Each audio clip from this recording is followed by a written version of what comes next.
እንኳን 12 ዓመት 12 ሰዓት የተቀመጡ ልጆች አይምሯቸው፣ ጸባያቸው፣ ሃይማኖታቸው ይቀየራል። በጣም የሚገርመው በተለይ እኔ ብዙ ጊዜ ቆየሁት አረብ ሀገር ነው እንዳልኩሽ። የአረብ ሀገር ሴት የሚል አነጋገር አለ፣ የተለመደ አለ። በጣም ስህተት ማለት ነው። 12 ሰዓት የተቀመጠች ሴት ጭንቅላቷ፣ ሃይማኖቷ፣ አይምሮዋ ይቀየራል ይላሉ። እንደ ቀጥፍ አድርገው ከበሉ በኋላ ነውረደን እንዴት በወለዱት ልጅ እንደዚህ ይጨክናሉ? እኔ ቅዱሳን ሊኖሩ እንደሚችሉ ማመን መመስከር ይችላል። አረብ ሀገር ያሉ እህቶች ቅዱሳን ሆነው በሳምንት በ15 ቀን አንዴ የሚወጡ ለረፍት ወጥተው ቆርበው የሚገቡ ያቺን የረፍት ቀናቸውን ስጋው ደግሞ ለመቀበል በዛ ነው እንዴ። እኔ መምሰልማ ነበረባት። እኔ የምሰራውን ስራ አሁን የሷ ታናሽ መጣለች። እንደመጣች ወዲያውኑ ጫማውን አውልቃ ንስሐ ነው የገባችው። እኔም መሰለች ማለት ነው። ወዲያውኑ ንስሐ ገባች። በባዶ እግር ጥሬ ቂጣ ቆርጥማ ንስሐ ገብታ ስጋው ደግሞ ተቀበለች። ይሄንን መምሰለው። እሷ ግን እኔን አልመሰለችም። በግብር በመልክ መስሎኝ ነው። ቀደም አባቱን ይመስላል ልጅ አባቱን። ለምሳሌ አረብ ሀገር ሄዳ የምትሰቃይ እህቶቻችን ስንቷ ናት ያለፈለት? እቺን ጥያቄ ለምን አያነሱ? እኔ አረብ ሀገር ሄዶ በጣም የሚያሳዝኑን አረብ ሀገር ያሉ ሴቶች ናቸው። በጣም ነው የሚለፉት። ህዝብ ነው ኮምፒያ ኖሩት። ቤተሰብ ብቻ አይደለም ያሉት በአገር ደረጃ። በተለይ አሁን ወደ ምስራቅ ኢትዮጵያ ብዙ የተጎዳን ሰው እነሱ ናቸው እኮ አየር ላይ የሚረዱት ካላቸው ብር ላይ። አሁን ሶሻል ሚዲያ ላይ ምናልባት ኤሪያ ኦፍ ኢንተረስት ስላልሆነ ነው እንጂ የታመመ ሰው እነሱ ናቸው የሚረዱት። እኔ እነዚህ ማዳም ቤት የሚሰሩ ሴቶች በጣም ነው ማከብራቸው ከልቤ። አይኖሩትም፣ ቤተሰብ ያኖራሉ፣ ወንድም አለ፣ እህት አለ፣ አካባቢው ላይ የሚታመም ሰው አለ፣ የተቸገረ ሰው አለ። እነሱ የሚሰሩትን ስራ ግን ፈጣሪ ብቻ ነው የሚያውቀው። እነዚህ ነገሮች ግን እዚህ ሸክሙን ካላቀለልንላቸው ለውጥ አይመጣም። ሸክሙ የሚመጣው እዛ ሀገር ያሉ ሰዎች ለመለወጥ ረጅም ጊዜ ነው የሚፈጅባቸው። እድሜያቸውን እዛ ነው የሚጨርሱት። ሲመጡ እድሜያቸውን ጨርሰው በተለይ ሴት እህቶቻችን እንደ ሴት ክብሯን አይታ ልጆቿን አይታ ቤተሰብ መስርታ መኖር ትፈልጋለች። ግን ረጅሙን ጊዜ እዛ ስለሚጨርሱ አብዛኞቹ ብሮቻቸውም ይበላሉ። ያለፈላቸው ሰዎች በጣም ጥቂት ናቸው። እንደውም ኦልሞስት ወደ የሉም ቢሄዱ ነው እንትን የሚለው እድሜያቸውን ነው የሚበላው። ስለዚህ እዚህ ያለው ግን ካልተረዳናቸው ወጣቱን የትም አናደርስም። ደግሞ በአባታችን ስር ነው። ምናልባት ሄዳ የሆነ ጊዜ ቆይታ ሊሆን ይችላል። እኔ በደንብ አላስታውስም ስለሱ ማለት ነው። እና እሷና እኛ የሁለት ዓለም ሰዎች ነበርን ያኔ በምትመጣ ሰዓት ማለት እንደ እህት አይደለም። አሁን ሰራተኛ እንኳን ክብር አለው አይደል?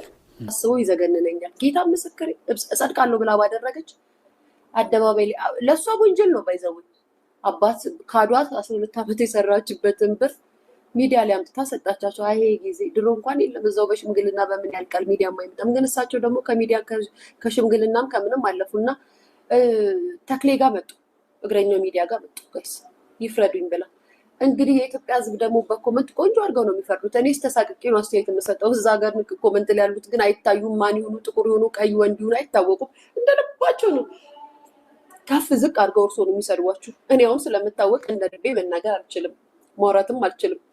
ስለዚህ ይህን ሁሉ ስታደርግ ልጆት ናት ያሰደበችው፣ ልጆት ናት ያዘለፈችው ተብሎ እንግዲህ ምን ያህል ሊረግሟት እንደሚችሉ ምን ያህል ሊናገሯት እንደሚችሉ ሳስበው ለራሴ ዘገነነኛል። የምን መመራረቅ የምን መደጋገፍ ነው? አባቴ በቃ እርግማን በእርግማን አረጋቸዋት እኮ ልጅቷ ለልጆቿ እናት እንዳትሆን እርሶን የሚያክል አባት አሳልፋ ለህዝብ ሰጥታ ሚዲያ ላይ መዘባበቻ አደረገቻት ብለው ደግሞ የእርሶ ደጋፊም ደግሞ ስንት አባቶች አሉ እንዴት እንደሚያዝኑባት። ይቺ ልጅ አሁን እመረቃለሁ ብላ ባደረገችው ነገር እንደዚህ እርግማን ጥሩ ነው? የኔ አባት አረግፍ ነው። እና እናንተ ስሙ ማሮቼ ፍቅሮቼ እየሰማችሁ ነው። ይሄ ለእናንተ ነው።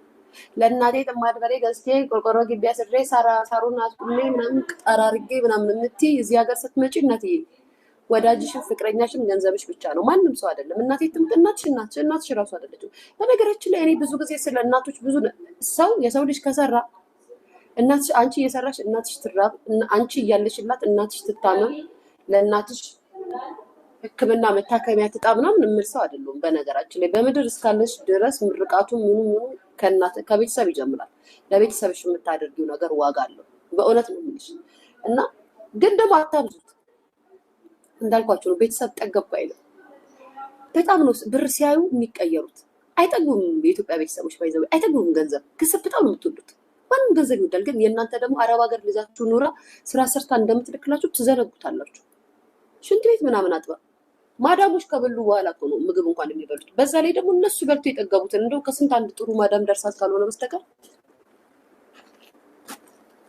ብዙ ነገር እኮ ነው የሚደርስባቸው አረብ ሀገር ያሉ ችኮች። ማርያምን ማዳም ቤት ኮንትራት የሚሰሩ ሁሉም ማዳሞች ባይዘው ፐርፌክት አይደሉም። ሁሉም አረቦች ደግሞ ክፉ አይደሉም። ግን በብዛት ወደሽም ጠላሽም እንደ ሰራተኛ እንኳን አይደለም የሚያዩን። በጣም እንደ ሆነ ነገር አይተው ነው የሚያኖሩን ቤታቸው ውስጥና እስክንለምዳቸው ድረስ። ስለዚህ ሚዲያ ላይ ስላለው ወሬና ስላለው እንትን ሳይሆን ስለ ሪያሊቲው እየነገርኳችሁ ነው። ለእናቴ እንደዚህ አድርግ እናቴ ምናምን የለም። ስትመጪ ወፍ የለም። 2 ወር እናትሽ ቤት ከተቀመጥሽ ጎበዝ ነሽ። 2 ወር እናትና አባትሽ ቤት ያ ኩሽማንኩሽ የነበረው የእናትና አባትሽን ቤት ቀይረሽ ሴት አርፍበታለሁ ምናምን ብለሽ ሶፋ ምናምን ቀለም ቀብተሽ መብራት ቀይረሽ ምናምን ግቢ ያሳጥረሽ የጠበቅሽበት ቤት ሴት ማርፍበት ነው ምናምን ብለሽ የሄድሽበት የእናትሽና አባትሽ ቤት ላይ 2 ወር አትቀመጭበትም። 2 ወር ማለት ነው አስቀምጥሽም። ጆሮ ግንድሽም ብለው ነው የሚያባሩሽ። ከዛም ድሮ አረብ ሀገር ነበር የምትሄዱት። አሁን ደግሞ አዲስ አበባ መታችሁ ሰው ቤት ስራ ትፈጋባላችሁ። ብዙ አሉ እዚህ ደላላ ሀገር። የሆነ ቀን ቀርጄ ላሳያችሁ ጋይስ። እዚህ እናትን ዝቅ ማድረግ ግን ስልጣኔ አይደለም። አባትንም ዝቅ ማድረግ ስልጣኔ አይደለም። እንዳለ እየሰጠሁት ብኖር ምን ችግር አለው? ለ12 ዓመት ደሞዝ ተብሎ አባትን እንደዚህ ማብጠልጠል፣ አባትን እንደዚህ ሚዲያ ላይ ማውጣት ምን የሚሉት ነው? ምን አይነት ሴት ነች? ምን አይነት ለቤተሰብ ክብር የሌላት ሴት ነች? ምን አይነት ወራዳ ነች? እኔ አባቴ ኖሮ እድሜ ልክ ለሱ እንዳለ ባደረግኩ እያላችሁ ቪዲዮ የምትሰሩ ሰዎች ጤነኛ ናችሁ? በቃ ለየላችሁ። አባታችሁ በህይወት ከሌለ ፈጣሪ ያጽናችሁ። ነገር ግን በህይወት ያሉ ቤተሰቦች አላችሁ፣ ወንድም እናቶች አሉ። እስቲ ለነሱ እንኳን የ12 ዓመት ደሞዝ አይደለም ለ6 ወር በተከታታይ ያላችሁን ደሞዝ እንዳለ ላኩላችሁ፣ ስጧቸው። እንዴት እንደምትናደዱ እንዴት እንደምትሆኑ ታውቃላችሁ። እስቲ የ6 ወር ደሞዛችሁን እናንተ ሳታውቁት ባንክ ላይ አስቀምጡልኝ ብላችሁ ልካችሁላቸው ያጥፉት። ከዛ ናጠፋ ነው ይበሉ። እንዴት እንደምትናደዱ ታውቁታላችሁ። እች ልጅ የ12 ዓመት ደሞዟን እነሱ ጋር በአማና ወይ ደግሞ ቤተሰብ አለኝ እነሱ ጋር ባስቀምጥ ወይ መሬት ይገዙልኛል ወይ እንዲህ እናድርግ ያረጉልኛል ብላ ነው ቤተሰቧንም እየረዳች እንደገና ለሷም ሴፍ ስታደርግ የነበረው። በማታውቀው ነገር የሆነ ነገር አለኝ የሆነ ነገር ሰርቻለሁ 12 ዓመት ድካሜ የሆነ ነገር አደርግበታለሁ ያለችውን ብር ወይ ደግሞ ጥሪት የሆነ ነገር ልሰራበት አቅዳምበት ህይወት ልጀምርበት ብዙ ነገር ብላ ያቀደችውን ብር በአንዴ የለም ስትባል ምን እንድታስብ ነው የጠበቃችሁት? ምን እንድትሆን ነው የጠበቃችሁት? አዎ ልጅቷ አንድ ነገር ተሳስታለች። የፈሰሰው ውሃ አይታፈስም። አዎ ብሩ ጠፍቷል። አባቷን የምትጠይቅበት መንገድ ካለ በሽማግሌዎች በአገር ሽማግሌዎች ወይ በሆነ ነገር ተስማምታ ብር የሆነ ነገር የሆነ ቦታ ላይ ወይም ቦታ ገዝተው ከከለከለ የሆነ ነገር ቢመለስላት ጥሩ ነው። ሚዲያ ላይ ማውጣቷና ሚዲያ ላይ አባቷን እንደዛ ማዋረዷ ተገቢ ባይሆንም ነገር ግን ልጅቷ ጥፋተኛ አይደለችም። የሰው ልጆች እንዲህ ሚዲያ ላይ ስታዩ ምናምን እንደዚህ አረብ ሀገር ነች እሷ እንዲሆና የኔ አባት የኔ ቤተሰቦች ህይወት አላቸው። ድንገት ነው ይሄ ነገር የሚፈጠርባቸው። ሚዲያ ላይ ወጣ እንደዛ ማረጋ ጥሩ አይደለም፣ ተሳስታለች። ምንም ቢሆን በቃ አንዴ ጠፍቷል። የሆነውን ነገር የሚስተካከልበትን ነገር ማስተካከል ነው። ካልሆነም በቃ ለእግዚአብሔር መስጠት ነው። ነገር ግን እናንተ ለሷ የምትሰጡት ፊድባክ በጣም የተሳሳተ ነው። እናንተ እንኳን የ12 ዓመት ደሞዛችሁን አይደለም የ1 ዓመት ደሞዛችሁ በድንገት ቢጠፋ እንዴት እንደምትሆኑ ታውቁታላችሁ። ሁላችሁም በዛ ቦታ ላይ ስትሆኑ ነው ያ ነገር የሚሰማችሁ እንጂ እዚህ ያላችሁበት ሆናችሁ ሊሰማችሁ አይችልም። ቤተሰብ መርዳት ያለ ነው። አዎ ደግፋለሁ፣ እስካለኝ ድረስ እስከፈለኩ ድረስ አድርግላችኋለሁ። ፍቃደኛ ከሆንኩ ነው። ፍቃደኛ ከሆንኩ ነፍሴትም እሰጣችኋለሁ። እንኳን ያለኝን ንብረት ወይ ደግሞ ያለኝን አቅማል። ግን ሳይታወቅ አጠራቅመንልሻል እንዲያስቀምጠንልሻል እየተባለች ያለች ልጅ የሆነ ነገር አድርግበታለሁ ብላ የተቀመጠች ልጅ ፕላን አውጥታ ተዘጋጅታ እንትና ድንገት የለም ስትባል ከዚህ በላይ መሆን ሲያንሳት ነው። ስለዚህ አርፋችሁ ተቀመጡ። እናንተ የማታደርጉትን ነገር ሰው ሲያደርግ ምን ችግር አለው? ለምን እንደዚህ ይሆናል አትበሉ። ታጨስ ነበር በቃ አምልኮ ማለት ነው ይሆናል አይደለ? በቃ ስሙም መጥቀስ ያን ያክል እንትን አይደለም። ትንሿ ልጅ 17 ዓመቷ ልጅ እሷ ሳትወለድ ነው እንግዲህ እቺ ልጅ ወደ አረብ ሀገር ሄደችው። ታጨሳለች፣ ትቅማለች፣ ምንድነው የሆነ ዱርይነት አለባት ምናምን ነገር ብላ ተናገረች። 17 ዓመቷ ልጅ እቺ ሰሞኑን ቤት እንትን ያለችው ልጅ ታስታውሳላችሁ በደንብ ያያችኋት ነው። እዚህ ቲክቶክ ላይ እየተመላለሰች ነው። እና አንዳንድ አባቶች ወይ አንዳንድ እናቶች ወደ ሚዲያ ሲመጡ ያው የማንም ተራ ዩቲዩበር ነው መቀለጃ ነው የሚሆኑት። በርግጥ ምንም አንድ ፖይንት ሶሉሽን ላይ መጣ ነገር ይመጡና ምን ይላሉ? እንዲህ ናት፣ ጓደኛ ታበዛለች፣ ጓደኞቿ ጋር ትወጣለች ትገባለች። 10 ምናምን ዓመት እኮ ምን እንደምትሰራ እኮ አያውቁም እኮ ቤተሰብ እኮ አያውቅም እኮ እየሰራች ነው ወይ እያጨሰች ነው ወይ ምን እያደረገች እንደምታመጣ ብሩን እኮ ማንም አያውቅም። በባል ላይ ልጅ ወለደች፣ አባትየው ደግሞ ማለት ነው ምናምን እንደዛ እንዳታደርግ ወገብህን ጠበቅ አድርገህ ልጅህን አስተምረህ ድረህ ኩለህ ከቤት ማውጣት ነው። ከወጣች ወደ ስደት ከሄደች በኋላ ትጠጣለች፣ ታጨሳለች፣ ትቅማለች፣ እንዲህ ትላለች። እንደዚህ እያሉ የራስህን ጉለት ለመሸፈን አለመጣሩ ላይ ብትሳተፍ ይሻላል። አባትም ሆንክ እናት። ሲቀጥል ወደ ሚዲያ አባትና እናቶቻችሁን የምታመጡ ሰዎች በጣም አስቸጋሪ እንትን እውነቴ ነው። በጣም መጥፎ ሰው ብትሆኑ ነው እናንተ። ገንዘብ ነገ ተካዋለሁ ወይ ደግሞ እልክ ውስጥ ሳላስገባው አባቴን ወይም እናቴን በስነ ስርዓቱ ቁጭ አድርጌ እኔው ራሴ ሽማግሌ ሳላስገባ እኔስ መጨረሻዬ ምን ይሁን? እኔ ደከምኩበት አይደለም ወይ? እስካለን አብረን እንኖር። ግን እንደዚህ አድርጋችሁ በእኔ ስም አድርጉት። አይሆንም አሉ በቃ እንዳፈቀደው በቃ እንደፈለጋችሁ የትኛው ጊዜ እንዳንኖር ምናምን ብሎ ቦተሊካ ነገር ይሰራል ማለት ነው። የዛሬ ልጆች ግን ልክ ውጭ ወጥታችሁ ትመጡና አባት እናትን እያንጠለጠሉ ተራ የማይረባ ዩቲዩበር የማንም የሞተ ቲክቶክ ማነቃቂያ ታደርጋላችሁ። ሀቢባ አሁን በቀደም በኮንትራት መጥታ ቤተሰቦቿን ልትረዳ በኮንትራት እኮ ነው የወጣችሁ። ሀቢባ ሃይማኖቷን ቀይራ ልጆቼ እንደዚህ ናቸው እያለች ከፈለግሽ ኑሪ ካልፈለግሽ ልጆቹ ያንቺ ሃይማኖት አይዙም ተብላ ተንቀጥቅጣ እየኖረች በሰው ትዳርና በሰው ህይወት ውስጥ ገብታ ትፈተፍታለች። የና ሀቢባ መጫወቻ ማለት ነው። እስቲ አሁን እንደው ወንድ ከሆንሽ ሀቢባ ማለት ነው እቺ ልጅ 1,500,000 ነው የከሰረችው። እሱን ተኪላት በቃ በዛ ነው የተሰራው ቤቱ ካልኩሌት ሲያደርገው ማለት ነው እግረኛው ሚዲያ። ስለዚህ አንድ ሳረሳው ደግሞ ልነግራችሁ ፈልግ ነገር አለ። በዙሪያችሁ ማንም ሰው በስልክም ሊሆን ይችላል ደውሎ አንቺ ሰው ሀገር እየለፋሽ እህቶችሽ አገቡ ወለዱ፣ ወንድምሽ ወለደ አገባ፣ እንደዚህ ሆኑ፣ ቤተሰቦችሽ እንደዚህ አገኙ፣ እንደዚህ ማንም ሰው ነው የምላችሁ ለማንም ሰው ፊት እንዳሰጡ ቀይ ካርድ ምዘዙላቸው። ቀይ መስመር ሬድ ላይን በሏቸው። ይሄ እሳት ነው፣ እፉዬ ነው፣ ያቃጥላል። ቤተሰቦቼ ሁለት አይናችሁን እንዳላወጣላችሁ። በህይወታችን ብዙ ነገር ይገጥመናል። ብዙ ነገር ሊያሸማቅቁን የሆነ ሊያጸጽቱን የሚፈልጉ ሰዎች በህይወታችን ውስጥ መጥተዋል። ቀንዳቸውን ብለን የመለስናቸው ቀንዱን። ምክንያቱም እኔ አላህ የጻፈልኝን በደንብ አውቀዋለሁ። ምን እንደጻፈልኝ ሚስጥሩን ባላቅ አላህ እንደማይጥለኝ አውቃለሁ። እና አባት እንደዚህ አምጥታችሁ ያዋረዳችሁ ቀበሌ ውስጥ ተዋርደ ነው የወጣው። አንዲት ልጅ ደግሞ ቁጭ አባቷን እኮ ነው የምትመስለው። በሴት መልክ ሆና ነው እንጂ አባቷን ነው የምትመስለው። ቀበሌ ውስጥ ተዋርደህ ነው የወጣው። እንደዚህ ብለህ ነው በጨው ፈትፍተን የበላህ ነው ያንተን ህይወት ለማዳን እንደዚህ ብለን። እንዴ ኢትዮጵያዊ ሆነሽ በጨው አይደለም ጾም የሚታደርበት ጊዜ አይበዛም እንዴ? አረብ ሀገር ስላየ ያውም በይሩት እኮ ከኢትዮጵያ የባሱ እኮ ረሀብተ እንትኖች ናቸው እኮ።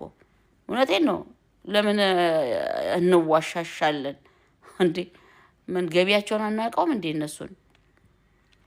እና በእናታችሁ ቤተሰቦቻችሁን ገና ቤት ላልሰራችሁ ሰዎች ደግሞ ውክልና በራሳችሁ ኤምባሲ ውክልና ልካችሁ ሙሉ ውክልና ሳይሆን በእናንተም በእነሱ ማርጋችሁ ልካችሁ ማሰራት አለባችሁ።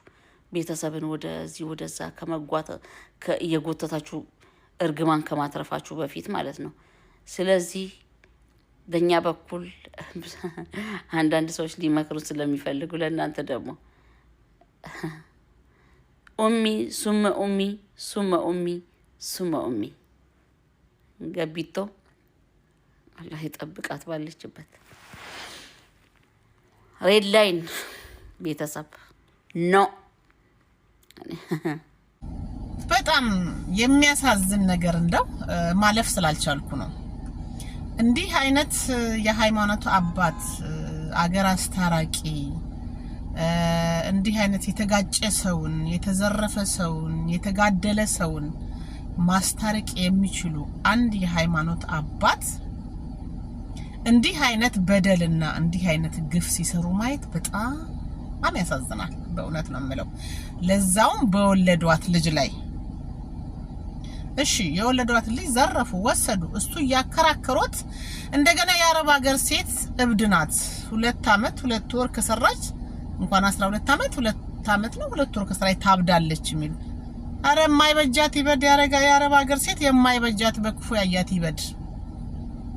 የአረብ ሀገር ሴት እኮ ከሁሉ ነገር ተቆጥባ እንደ ሻማ እየቀለጠች ቤተሰቧን እያኖረች ልጆቿን እያሳደገች እናት አባቷን እየደገፈች ነው የምትኖረው። የአረብ ሀገር ሴት እያውደለደለች ወሬ እየለቃቀመች ወይም ደግሞ አልባሌ ቦታ እየዋለች አይደለም። ሰሙ እርሶ በአሁን ሰዓት ወደ ፈጣሪ በሚጮሁበት ሰዓት የተጋደለን በሚያስታርቁበት ሰዓት ክፉ ነገር ያለበት ቦታ ሄደው ጸበል መርጨት ባለበት ሰዓት ክቡር የሆነ ቆብ ደፍተው እኛን ይሰድቡናል እንዴ? እኛ አልደረስን ቦታ ለምን ይሰድቡናል? የልጆን ንብረት እንደዘረፉ ዘርፈው ተቀመጡ እግዚአብሔርን ካልፈሩ። ይቺ ደግሞ አለቅላቂ ታናሽ ነኝ ባይ አለቅላቂ አባቴ እኮ እሷን ሲያሳድግ ተጠባብሶ ይጠባበስ ወደዚህ ምድር አምጣይ ሳትለው ያመጣት ራሱ ነው። ውለደኝ ሳትለኝ የወለዳት እሱ ነው። ማሳደግ አለበት። ለፍቶ ማሳደግ፣ ተጠባብሶ ተገጣጥሞ ማሳደግ አለበት። ግዴታው ነው። የእናትና አባት ግዴታ ነው። ልጅ እኮ ወደዚች ምድር አምጡኝ ብሎ አይደለም የሚወለደው። ከማይረባ ቤተሰብ ስለተፈጠረች ወደ ስደት ሄደች። እርሾ ከሌለው ቅርስ ከሌለው ቤተሰብ ስለተፈጠረች ወደ ስደት ሄደች። መከራዋን አየች። ለፍታ ስትመጣ ደግሞ እርሶ ዘርፏት። እንዲህ ይዘርፋል እንዴ? አረ ንብረቷን ይመልሱ። ይቺ ባለጌ ደግሞ አለቅላቂ ልጆትን አንድ በሏት፣ በመስቀል አሳልሟትና ወደዛ ያዛ ሰይጣን ይልቀቃት። እሾክ ትመስላለች ነገረኛ እንዴ! በግድ ይዘርፋል እንዴ? ይቺ ልጅ በርግጥ ለአባት ለእናት ይደረጋል። ሲኖር እኮ ነው። የላትም ከእጅ ወዳፍ ነው። የአረብ ሀገር ኑሮ ደሞዙ የተወሰነ ነው። እንዴት ታድርግ ይቺ ልጅ? እንደው በአደባባይ አይኔን ግንባር ያርገው ብለው ገንዘቤ ነው እንደ ልጅ ልስጣት አንድ ክፍል እንዴት ነው የሚሰጧት እርሶ? እንዴት ነው የሚሰጧት እርሶ?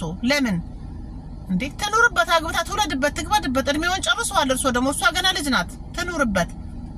አረ ይደብራል አባባ፣ ይደብራል። መምሬ ይደብራል። ተው፣ ስነ ስርዓት ያዙ እንዴ! ምን ማለት ነው? አያፍሩም እንዴ? ትንሽ አዋይ ጠንቋይ ቤት ትሄድ ነበር። በአላም ድቆታ መልክ ሰይጣንም ታምልክ ጋኔልም ታምልክ። ንብረቷን ነው የጠየቀች እሷ። አንድና አንድ ነገር ንብረቷን ነው። አብረው ከልጆ ጋር ተባብረው ነገ እቺኛዋን ደግሞ አሁን ከርሶ ጋር ያበረችውን ከነነብሷ ሽንት ቤት ይጨምሯታል። አስመሳይ፣ እሷም አስመሳይ፣ እሷም አስመሳይ ኖት። በጣም ከሃዲ ኖት፣ ነውረኛ። አታሰድቡን፣ ነውረኛ ኖት። ይቅር ይበሉት ጌታ።